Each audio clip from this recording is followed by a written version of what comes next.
Arrest हुआ कुल्टी थाना जवाब दो। नदीम काउंसलर का है नहीं अरेस्ट हुआ कुल्टी थाना जवाब दो। का चिंतन करने वाला काउंसलर क्यों नहीं अरेस्ट हुआ कुल्टी थाना जवाब दो। আসানসোলের কুলটি থানাতে বিক্ষোভ তৃণমূল নেতৃত্বের। অভিযোগ ৬৫ নম্বর ওয়ার্ডের কাউন্সিলর নাদিম আক্তার বাবলু তার বিরুদ্ধে অভিযোগ তার লোকজন রোহিত পান্ডে নামে এক যুবককে বিদ্যুতের খুঁটিতে বেঁধে মারধর করে বিগত দিন কয়েক আগে এবং সেই ভিডিও সামাজিক মাধ্যমে ভাইরাল হয় বলে অভিযোগ। এরপর ওই যুবক কুলটি থানায় অভিযোগ দায়ের করতে গেলে কুলটি থানার পুলিশ অভিযোগ নিতে চায়নি বলে বলেন ওই যুবক। যদিও পরক্ষেত্রে ১৭ দিন পর অভিযোগ দায়ের করা হয়। আমাদের সরকার টিএমসির সরকার মা মাটি মানুষের সরকার আছে, তারপরে আজকে আমাদেরকে থানাতে ঘেরাও করতে হলো। এটা খুব লজ্জার ব্যাপার আছে, কিন্তু এই কুলটি আইসির জন্য আজকে আমাদেরকে করতে হলো। কুলটি আইসি যে আছে সাধারণ মানুষের যে সাধারণ মানুষগুলো যে আছে যেইখানে থানাতে আসার জন্য ভয় খায়, তার জন্য আজকে আমরা এসেছি এখানে। কিন্তু অভিযোগ করার পরেও নাদিম আক্তার কেন গ্রেফতার হয়নি তার বিরুদ্ধে ডেপুটেশন দিল তৃণমূলের নেতা আক্তার হোসেনের নেতৃত্বে। এদিন তৃণমূল ঝান্ডা হাতে থানার সামনে বিক্ষোভ দেখায়।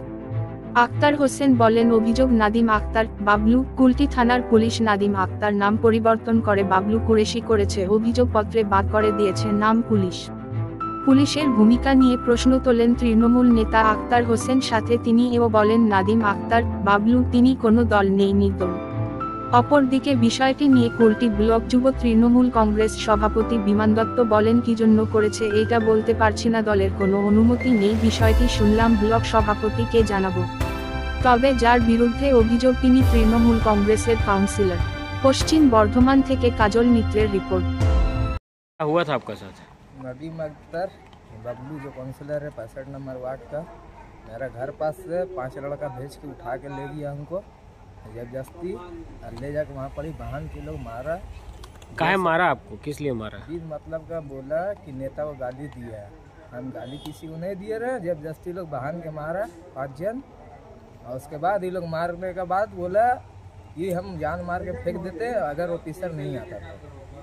तो ये कब हुआ था आपके साथ में? इस 27 तारीख को रात में हुआ, 11:30 बजे का 12 साढ़े 11 के बीच में हुआ। तो आज इतने दिन के बाद कंप्लेन हुआ, किस कारण से आज कंप्लेन हुआ? हम तो इतना कम से 17-18 दिन से थाना में कंप्लेन के लिए दौड़ रहे थे, कंप्लेन नहीं लिया जा रहा थाना से। তৃণমূলের নেতা আক্তার হোসেন থানা ঘেরাও করছে তৃণমূলের বিরুদ্ধে, এটা কি বলবেন? দেখুন কি জন্য করেছে সে করেছে সেটা তো বলতে পারছি না, এটা দলের কোনো অনুমতি নেই, দল জানে না। আপনারা কি বলবেন? ঝান্ডা নিয়ে করেছে, আপনাদের সঙ্গে আপনার কাছে অনুমতি নেই শুনলাম। আমি বাজার ব্লক প্রেসিডেন্টকে জিনিসটা জানাচ্ছি, উনি কথা বলুক, উনি ব্যবস্থা নেবে। এই হঠাৎ করে তৃণমূলের ঝান্ডা নিয়ে থানা ঘেরাও, আপনাদের কাছে কোনো ইনফরমেশন নেই? একদম কোনো ইনফরমেশন নেই।